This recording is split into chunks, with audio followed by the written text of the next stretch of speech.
Hi friends, welcome to my YouTube channel. రాబోతున్న APPSC group 2 నోటిఫికేషన్లో భాగంగా ఇండియన్ పాలిటీ చాలా ఇంపార్టెంట్ అండి.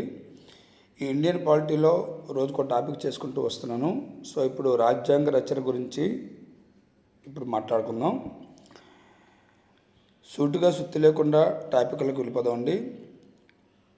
మొట్టమొదటి పాయింట్ వైజ్గా నేను చదువుతాను. ఒకసారి నెంబర్ ఆఫ్ టైమ్స్ చదివిన దాన్ని చాలా బాగా గుర్తుంచుకోవాలండి.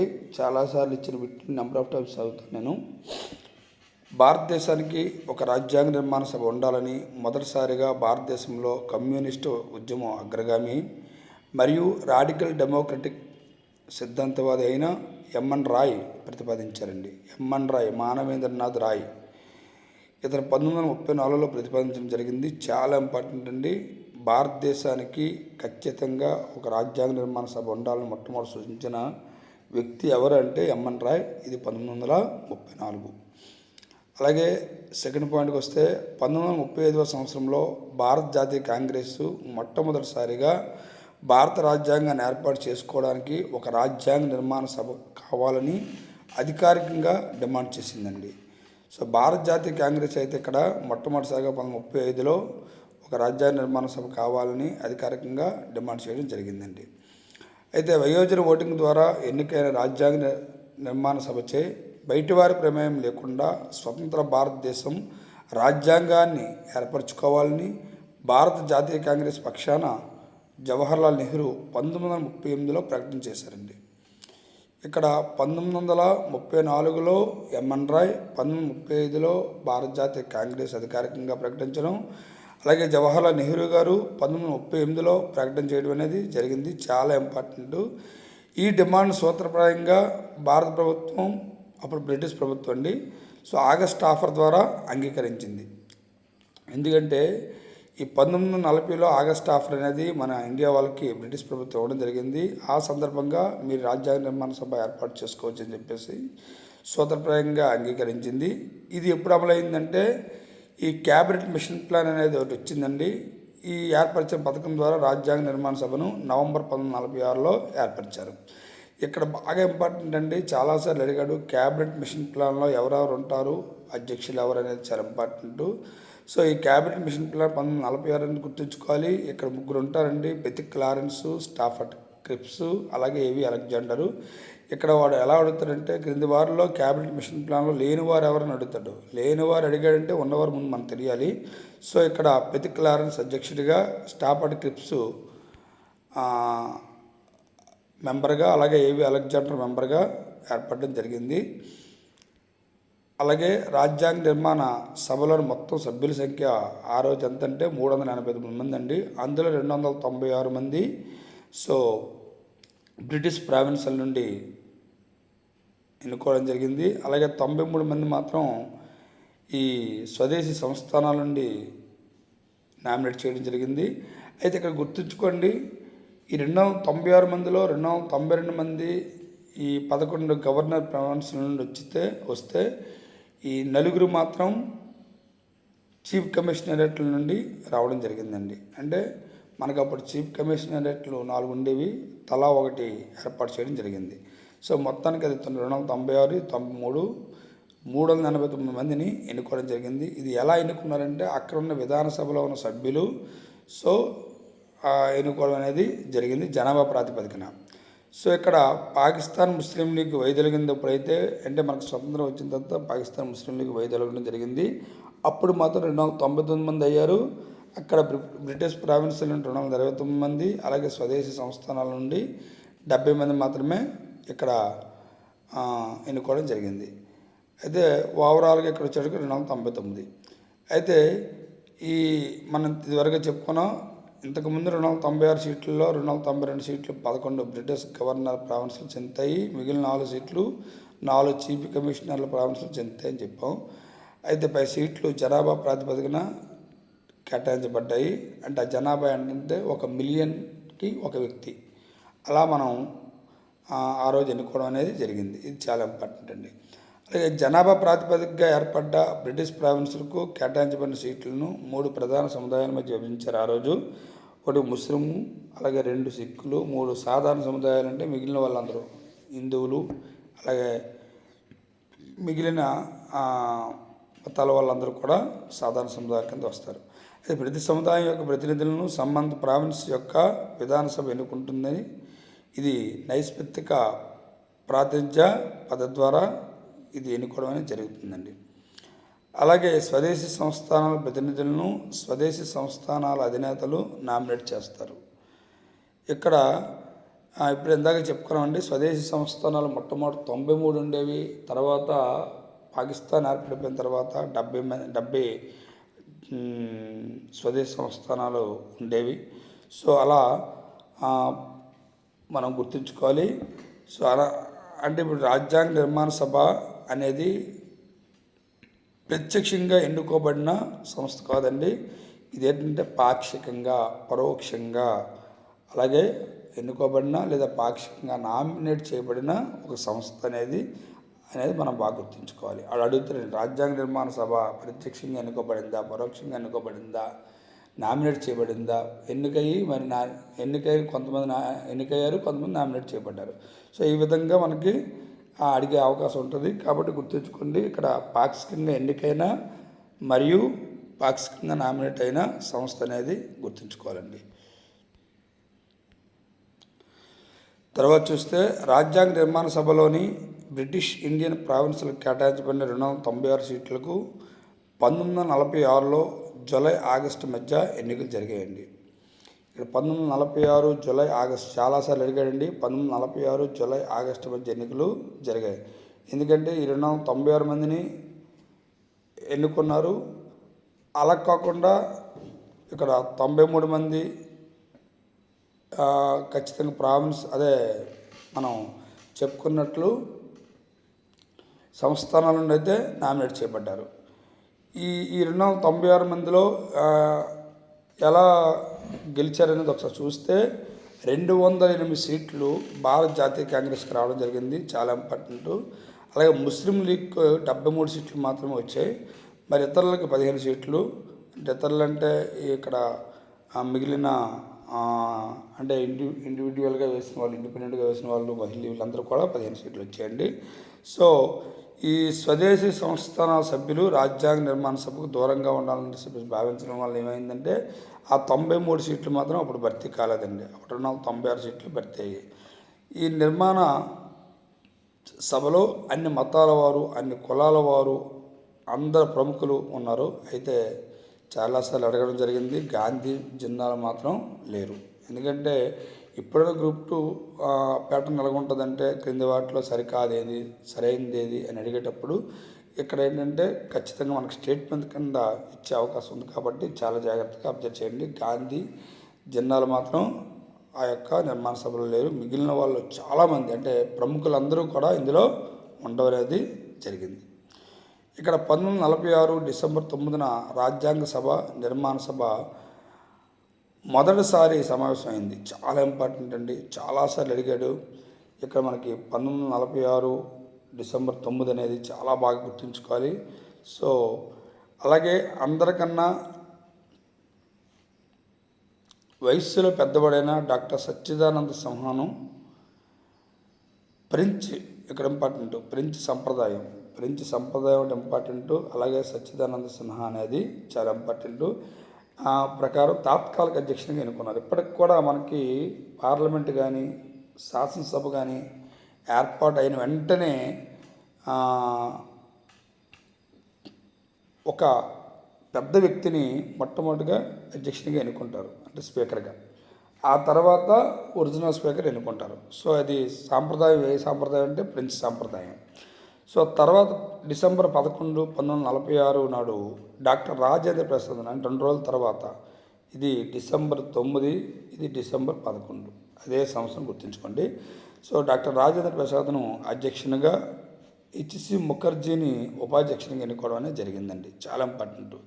సో ఇక్కడ మనకి రాజేంద్ర ప్రసాద్ అధ్యక్షుడు అనేది మనం బాగా గుర్తుంచుకుంటాం, చాలాసార్లు మనం చదివి ఉంటాం కాబట్టి. సో ఇక్కడ ఉపాధ్యక్షుడు అనేటప్పుడు చాలా ఇంపార్టెంట్. హెచ్సి ముఖర్జీ చాలా ఇంపార్టెంట్. హెచ్సి ముఖర్జీని ఉపాధ్యక్షునిగా ఎన్నుకున్నారు. సో ఇక్కడ 4 పాయింట్లు గుర్తుంచుకోవాలి. 1946 డిసెంబర్ 9న సో మొట్టమొదటి సమావేశం జరిగింది. ఆ సమావేశానికి ఎంతమంది హాజరయ్యారంటే 211 మంది హాజరవడం జరిగిందండి. సో అందరికన్నా పెద్ద వయసులో ఉన్న వ్యక్తిని డాక్టర్ సచ్చిదానంద సిన్హాను ఫ్రెంచ్ సంప్రదాయం ప్రకారం తాత్కాలిక అధ్యక్షునిగా ఎన్నుకోవడం జరిగింది. తర్వాత డిసెంబర్ 11, 1946 నాడు డాక్టర్ రాజేంద్ర ప్రసాద్ను అధ్యక్షునిగా, హెచ్సి ముఖర్జీని ఉపాధ్యక్షునిగా ఎన్నుకోవడం జరిగింది. అలాగే ఇక్కడ గుర్తుంచుకోండి, సర్ బిఎన్ రావ్, బేమ్ నరసింహరావు సభకు రాజ్యాంగ సలహాదారుడిగా ఎన్నుకున్నారు. చాలాసార్లు అడిగాడండి, రాజ్యాంగ సలహాదారుడిగా ఎన్నుకోబడిన వ్యక్తి ఎవరంటే బిఎన్ రావ్. చాలా ఇంపార్టెంటు, ఇది చాలా జాగ్రత్తగా గుర్తుంచుకోవాలి. అలాగే ఇక్కడ మనం మాట్లాడుకుంటే డిసెంబరు 13, 1946 నాడు జవహర్లాల్ నెహ్రూ చారిత్రాత్మకమైన ఆసియాల తీర్మానంను సభలో ప్రవేశపెట్టారు. సో ఆసియాల తీర్మానం అనేది ఎప్పుడు సభలో ప్రవేశపెట్టడం జరిగింది, ఎవరు ప్రవేశపెట్టారంటే మనకు తెలిసి జవహర్లాల్ నెహ్రూ గారు. సో ఈ జవహర్లాల్ నెహ్రూ గారు ఆసియాల తీర్మానం ఎప్పుడు ప్రవేశపెట్టారని అడుగుతాడు. డిసెంబర్ 13, 1946. డిసెంబర్ 13, 1946. ఇక్కడ మీరు బాగా గుర్తుంచుకుంటే డిసెంబర్ 9, 1946లో మనకి రాజ్యాంగ నిర్మాణ సభకి తాత్కాలిక అధ్యక్షుడు ఏర్పడ్డాడు సచ్చిదానంద సిన్హా. డిసెంబర్ 11, 1946 నాడు డాక్టర్ రాజేంద్ర ప్రసాద్ గారు మరి అధ్యక్షునిగా ఎన్నుకోబడ్డారు శాశ్వతంగా. అలా డిసెంబర్ 13, 1946 నాడు జవహర్లాల్ నెహ్రూ గారు ఏం చేశారంటే ఇక్కడ ఆసియాల తీర్మానాన్ని సభలో ప్రవేశపెట్టడం జరిగింది. అలాగే ఈ తీర్మానాన్ని రాజ్యాంగ నిర్మాణ సభ జనవరి 22, 1947 నాడు, అంటే ఇక్కడ మనం గుర్తుంచుకోండి, ఇక్కడికి సుమారుగా 40 రోజుల టైం. ఈ 40 రోజుల తర్వాత దీన్ని ఏకగ్రీవంగా ఆమోదించడం అనేది జరిగింది. ఇది ఒకటి చాలా ఇంపార్టెంట్. అలాగే తీర్మానం డిసెంబర్ 13, 1946 అయితే 40 రోజులు వ్యవధిలో 22 జనవరి 1947. చాలా ఇంపార్టెంట్ డేట్స్ అండి ఇవి కంఠస్థ పెడతారో లేకపోతే నెంబర్ ఆఫ్ టైమ్స్ గుర్తుంచుకుంటారో ఇంపార్టెంట్. డైరెక్ట్గా బిట్టు మనం గుర్తుంచుకోవాల్సిన అవసరం ఉంది. 22 జనవరి 1947 నాడు ఏకగ్రీవంగా ఆమోదించింది. ఈ ఆసియాల తీర్మాన సంక్షిప్త రూపమే ఈరోజు మనం ప్రస్తుత భారత రాజ్యాంగంలో ఉన్న ప్రవేశికగా ఏర్పడడం జరిగింది. ఆసియాల తీర్మానం ఏదైతే ఉందో దాన్ని అలాగా ప్రవేశికగా ఏర్పాటు చేయడం జరిగింది. ఈ ప్రవేశిక చాలా ఇంపార్టెంట్, ముందు మనం మాట్లాడుకుంటాం. అలాగే భారత ప్రభుత్వం లేదా భారత స్వతంత్ర చట్టం 1947 ద్వారా రాజ్యాంగ నిర్మాణ సభ ఒక శాసనబద్ధమైన సంస్థగా కూడా ఏర్పడింది. ఇక్కడ శాసనబద్ధమైన సంస్థగా ఎందుకు ఏర్పడిందంటే 1947లో మనకు స్వతంత్రం వచ్చింది. స్వతంత్రం వచ్చిన వెంటనే ఒక ప్రభుత్వం ఏర్పడలేదు, ఎందుకంటే మనకు ఒక రాజ్యాంగం రచించుకోవడం జరగలేదు. సో అందుకోసం ఏంటంటే అందాక మనల్ని మనం పరిపాలించుకోవాలి. సో బ్రిటిష్ వారి సహకారంతో కాబట్టి దీన్నే శాసనబద్ధ సంస్థగా కూడా ఏర్పాటు చేయడం జరిగింది. అయితే ఇక్కడ ఈ రాజ్యాంగ నిర్మాణ సభ అనేది ఈ సందర్భంగా 2 రకాల విధులు నిర్వహించింది. ఒకటి ఏంటంటే స్వతంత్ర భారతదేశానికి రాజ్యాంగం రచించడం అనేది ఒక విధి అయితే, అలాగే దేశానికి అవసరమైన సాధారణ శాసనాలు, అంటే ఈ రాజ్యాంగం నిర్మాణం అయినంత వరకు కూడా దేశానికి అవసరమైన సాధారణ శాసనాలు చేయడానికి ఇది ముందుకు వచ్చింది. ఇక్కడ మనం గుర్తుంచుకోవాల్సిన విషయం అంటే రాజ్యాంగ నిర్మాణ సంస్థగా సభ సమావేశం అయినప్పుడైతే డాక్టర్ రాజేంద్ర ప్రసాద్ అధ్యక్షునిగా ఉండేవారు. అలా కాకుండా అదే శాసనపరమైన సంస్థగా అది ఏర్పడినప్పుడు లేదా కలిసినప్పుడు అయితే మనకి ఎవరంటే జీవి మౌలంకర్ గారు అధ్యక్షుడిగా ఉండేవారు. చాలా ఇంపార్టెంట్, జీవి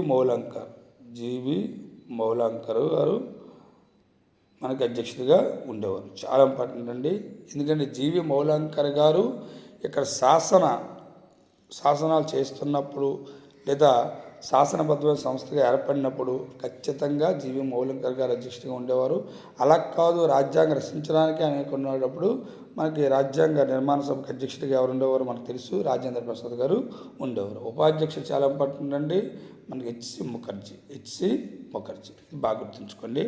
సో నేను నెంబర్ ఆఫ్ టైమ్స్ రిపీట్ చేస్తున్నవి, నెంబర్ ఆఫ్ టైమ్స్ ఎగ్జామ్స్లో పడినవి కాబట్టి సో నెంబర్ ఆఫ్ టైమ్స్ మీరు చదవండి, బాగా గుర్తుంచుకోవడం ప్రయత్నం చేయండి. ఇప్పుడే చెప్పుకున్నాం ఆల్రెడీ జీవి మౌలంకర్ గారు శాసనాలు చేసినప్పుడు కానీ శాసన సంస్థగా ఏర్పడినప్పుడు కానీ సో అధ్యక్షత వహించేవారని చెప్పుకున్నాం. అయితే ఈ 2 విధులు రాజ్యాంగ రచన పూర్తయిన రోజు వరకు, అంటే మనకి ఆల్రెడీ ఇది ఒకటి చాలా ఇంపార్టెంట్ అండి, నవంబర్ 26, 1949 వరకు కొనసాగాయి ఈ 2 విధులు కూడాను. సో మనకి రాజ్యాంగాన్ని రచించడానికి ఎంత టైం పట్టిందో కూడా మనకు తెలుసు. సో రాజ్యాంగం రచించడానికి 2 సంవత్సరాల 11 నెలల 18 రోజులు అనేది మనం గుర్తుంచుకోవాల్సిన అవసరం ఉంది. అయితే ఇక్కడ మనం కామన్వెల్త్లో భారత సభ్యత్వాన్ని మే 1949లో ధృవీకరించింది ఈ రాజ్యాంగ నిర్మాణ సభ. కామన్వెల్త్ అంటే బ్రిటిష్ పరిపాలించిన దేశాలన్నీ కూడా కామన్వెల్త్ స్వతంత్రం పొందిన వాళ్ళందరూ కూడా ఒక కామన్వెల్త్లో ఉండేవారు. ఆ కామన్వెల్త్ దేశాల్లో కూడా మన దేశం మే 1949న మనం జాయిన్ అవ్వడం జరిగింది. అలాగే ఇక్కడ జాతీయ జెండాను, చాలా ఇంపార్టెంట్, జాతీయ జెండాను ఎప్పుడు ఆమోదించింది రాజ్యాంగ నిర్మాణ సభ అంటే జూలై 22, 1949. జూలై 22, 1947 జూలై 22, 1947న మనకి ఈ జాతీయ జెండాను ఆమోదించింది. ఎందుకంటే మనకి ఆగస్టు 15 జాతీయ జెండా ఎగరేసుకోవాలంటే దానికంటే ముందు మనం జాతీయ జెండాని మనం ఆమోదించుకోవాల్సిన అవసరం ఉంది. కాబట్టి జూలై 22, 1947న మనం జాతీయ జెండాను ఆమోదించింది రాజ్యాంగ నిర్మాణ సభ. అయితే ఇక్కడ రెండోది పాయింట్ చూస్తే జాతీయ గీతము, జాతీయ గేయం వచ్చేటప్పటికల్లా జనవరి 24, 1950. ఎందుకంటే మనకి ఇక్కడ జాతీయ గీతము, జాతీయ గేయం అధికారికంగా పాడిన టైం ఏంటంటే జనవరి 26, 1950 కాబట్టి, ఎందుకంటే మనకి అది ఒక రిపబ్లిక్ డే కాబట్టి ఈ రిపబ్లిక్ డే రోజు మనం పాడాలి అని, అదే దాన్ని ఆమోదించుకోవడానికి ముందు రోజు మనం ఆమోదించుకోవడం జరిగింది జనవరి 24, 1950. బాగా గుర్తుంచుకోండి. మన జాతీయ జెండాను స్వంతం వచ్చినట్టునే ఎగరవేయాలి కాబట్టి జూలై 22, 1947వ సంవత్సరంలో మన జాతీయ జెండాను మనం ఆమోదించుకుంటే మరి జాతీయ గీతాన్ని, జాతీయ గేయాన్ని మనకి రిపబ్లిక్ డేకి ముందు ఖచ్చితంగా జనవరి 24, 1950 జనవరి 24న ఆమోదించడం అనేది జరిగిందండి. అలాగే ఇక్కడ ఇంకో పాయింట్ ఏంటంటే జనవరి 24, 1950 నాడే మనకి డాక్టర్ రాజేంద్ర ప్రసాద్ను మొట్టమొదటి భారత రాష్ట్రపతిగా ఎన్నుకోవడం జరిగింది. సో ఇక్కడ భారత రాష్ట్రపతిగా ఎందుకు ఎన్నుకున్నారు, అక్కడ ఖచ్చితంగా ఎన్నుకోవడం జరిగింది. అలా ఎన్నుకున్నారు కాబట్టే జనవరి 26న 1950 నాడు అతను జెండాని ఎగరవేయడానికి అవకాశం కలిగింది. సో జనవరి 24 అనేది 3 ముఖ్యమైన విషయాలు: జాతీయ గీతం, జాతీయ గేయం, అలాగే మొట్టమొదటి రాష్ట్రపతి ఎన్నుకోవడం. ఈ 3 చాలా ఇంపార్టెంట్. మొత్తం మీద రాజ్యాంగ నిర్మాణ సభ వచ్చేటికల్లా 2 సంవత్సరాల 11 నెలల 18 రోజుల్లో ఎన్ని సమావేశాలు నిర్వహించిందని అడుగుతాడు. 11 సమావేశాలు. చాలా ఇంపార్టెంట్, మనం బాగా గుర్తుంచుకోవాలి. 11 సమావేశాలు అనేది మనం బాగా గుర్తుంచుకోవాలి. సో నెక్స్ట్ వచ్చేటికల్లా ఈ చివరి సమావేశం వచ్చేటికల్లా ఎప్పుడైనా అడుగుతాడు. సో చివరి సమావేశం జనవరి 24, 1950. సో జనవరి 24, 1950కి సంబంధించి ఇక్కడ 4 పాయింట్లు క్లియర్గా గుర్తుంచుకోవాలి. 1, జాతీయ జెండా వచ్చేటికల్లా మనకి ఆల్రెడీ తెలుసు జూలై 22, 1947 అంటే స్వతంత్రానికి ముందు అది. అలాగే కాకుండా మన రాజ్యాంగం రచించుకున్న తర్వాత 1950 జనవరి 24న 3 జరిగాయి: జాతీయ గీతం, జాతీయ గేయం, అలాగే మనకి రాష్ట్రపతిని ఎన్నుకోవడం. అలాగే చివరి సమావేశం కూడా 24 జనవరి 1950. చాలా ఇంపార్టెంట్. సో ఎన్ని సమావేశాలు జరిగాయని అడుగుతాడు. 11 సమావేశాలు జరిగాయి. చాలా ఇంపార్టెంట్. ఇక్కడ 11 సమావేశాలు జరిగాయి. చివరి సమావేశం 11వ సమావేశం వచ్చేటికల్లా 24 జనవరి 1950. సో ఈ టైంలోనే మనకు రాష్ట్రపతిని ఎన్నుకోవడం జరిగింది. జాతీయ గీతాన్ని, జాతీయ గేయాన్ని ఆమోదించడం జరిగింది. సో ఇక్కడ మనం అలాగే రాష్ట్రపతిని ఎన్నుకోవడం కూడా జరిగింది. అయితే ఈ రాజ్యాంగ నిర్మాణ సభలో కొన్ని కీలకమైన ఘట్టాల గురించి మనం మాట్లాడుకోవాలి. సో ఇక్కడ ఎన్ని రాజ్యాంగాలు పరిశీలన చేశారని అడుగుతాడు. అంటే ఇక్కడ వారు స్టేట్మెంట్ వైజ్గా ఇచ్చే ఛాన్స్ ఉంది కాబట్టి 60 దేశాల రాజ్యాంగాలు పరిశీలన చేశారు. 114 రోజుల పాటు ముసాయిదా రాజ్యాంగాన్ని పరిశీలించారు. అంటే మనకు ముసాయిదా తయారైపోయింది. సో దాని గురించి తర్వాత మాట్లాడదాం. బిఆర్ అంబేద్కర్ గారు సో ఆగస్టు 29, 1947న సో ముసాయిదా కమిటీ ఏర్పడడం జరిగింది. సో దాని ప్రాప్తికి మనం తర్వాత మాట్లాడదామండి. సో ప్రజెంట్ ఏంటంటే 114 రోజుల పాటు ముసాయిదా రాజ్యాంగం పరిశీలించారు. మరి ముసాయిదా రాజ్యాంగం పరిశీలించాక ఓకే చేయడం అనేది జరిగింది. అలాగే రాజ్యాంగ రచనకు మొత్తం ఖర్చు ఎంత అయిందంటే 64 లక్షల రూపాయలు ఖర్చు అయిందండి. సో ఈ 64 లక్షల రూపాయలు ఖర్చు అయిందని కూడా మనం బాగా గుర్తుంచుకోవాలి. అయితే తర్వాత ఏం జరిగిందంటే ఈ రాజ్యాంగ నిర్మాణ సభ ఎప్పటి వరకు కొనసాగిందంటే జనవరి 26, 1950 వరకు కూడా రాజ్యాంగ రచన ఇది అయిపోయింది. సో మనకు రాజ్యాంగ రిపబ్లిక్ డే అనేది జరిగింది. సో జనవరి 26, 1950 నుండి అప్పటి నుండి సాధారణ ఎన్నికల వరకు కూడా పార్లమెంట్ వచ్చే వరకు కూడా తాత్కాలిక పార్లమెంట్గా కూడా ఇది పనిచేసింది. సో తాత్కాలిక పార్లమెంట్గా ఎప్పటి నుండి అంటే మనకి రాష్ట్రపతి అయితే ఎన్నుకోబడడం జరిగింది కానీ ఎన్నికలు జరగలేదు. సో ప్రధానమంత్రి లేదంటే మెంబర్ ఆఫ్ పార్లమెంట్ వీళ్ళందరూ కూడా మనకి ఖచ్చితంగా ఎన్నుకోబడాలి కాబట్టి సో అది ఎన్నుకోబడినంత వరకు కూడా ఎప్పుడు జరిగాయి ఎన్నికలు 1951, 1952లో ఆ మధ్యకాలంలో జరిగాయి. ఆ మధ్యకాలంలో జరిగేంత వరకు కూడా మనకి పార్లమెంట్ వచ్చేంత వరకు కూడా ఇది తాత్కాలిక పార్లమెంట్గా పనిచేసింది. ఇది కూడా అడిగే అవకాశం ఉంది. ఎప్పటి నుండి తాత్కాలిక పార్లమెంట్గా పనిచేసింది అని అడిగితే జనవరి 26, 1950. ఎప్పటి వరకు అంటే ఎన్నికలు అయ్యేంత వరకు 1951, 1952 మధ్యలో ఎన్నికలు జరిగాయి. సో అది చెప్తాను మీకు. అంటే అది ఎప్పుడు మే 17న, ఏప్రిల్ 3 ఈ డేట్లు వస్తాయి. ఆ డేట్లు వచ్చేటప్పుడు మనం బాగా గుర్తుంచుకోవాల్సిన అవసరం ఉంటుంది. సో తర్వాత క్లాస్లో మనం మాట్లాడుకుంటాం. సో ఇది చాలా ఇంపార్టెంట్. సో అప్పటి వరకు కూడా ఇది తాత్కాలిక పార్లమెంట్గా ఎన్నుకోబడింది. సో ఇక్కడ మనం గుర్తుంచుకోండి. సో నెక్స్ట్ ఏంటంటే ఇక్కడ మనకి కమిటీలకి అధ్యక్షులు ఎవరు ఏర్పడ్డారు ఇవన్నీ కూడా మనం మాట్లాడుకుంటాం. నెక్స్ట్ పార్ట్ 2లో రాజ్యాంగ రచన అది ఒక 10 minutes ఉంటుందండి. సో ఓవరాల్గా రాజ్యాంగ రచన మీద ఖచ్చితంగా 2 బిట్లు వచ్చే ఛాన్స్ ఉంది. సో బాగా చాలా బాగా అంటే ఏం లేదు, రోజు ఒక అరగంట దృష్టి పెడితే ఒక్కొక్క టాపిక్ మీద ఖచ్చితంగా మనం 1-2 బిట్లు జేబులో వేసుకోవడానికి అవకాశం ఉందండి. సో మనకి స్టాక్ పాయింట్ ముందు బాగా నేర్చుకోవాలి, తర్వాత అవగాహనగా నేర్చుకోవాలి, తర్వాత పిన్ టు పిన్ను పాయింట్ వైజ్గా దేని తర్వాత ఏంటి అనేది చాలా జాగ్రత్తగా విశ్లేషించుకుని చదువుకోవాలి. సో నోట్స్ని కంటిన్యూ చేసుకుంటూ మళ్ళీ ప్రాక్టీస్ బిట్స్ చేయగలిగితే ఖచ్చితంగా అక్కడ వాడు ఎలా బిట్ ఇచ్చినా సరే మనం చేయగలం. సో 75 మార్కులకి మెయిన్స్లో ఉంటుంది, అలాగే ప్రిలిమ్స్లో కూడా ఇది ఇంపార్టెంట్. సో కాబట్టి చాలా జాగ్రత్తగా ఈ టాపిక్ మీద ఇండియన్ పాలిటీ మీద దృష్టి పెట్టండి. అలాగే ఏపీ హిస్టరీ కూడా కంటిన్యూ వీడియోలు చేస్తాను. ఏపీ హిస్టరీ, ఇండియన్ పాలిటీ మీద నోటిఫికేషన్ వచ్చేంత వరకు బాగా కమాండింగ్ సంపాదించుకోగలిగితే మిగిలినవి నోటిఫికేషన్ వచ్చిన తర్వాత చదువుకున్నా చాలు.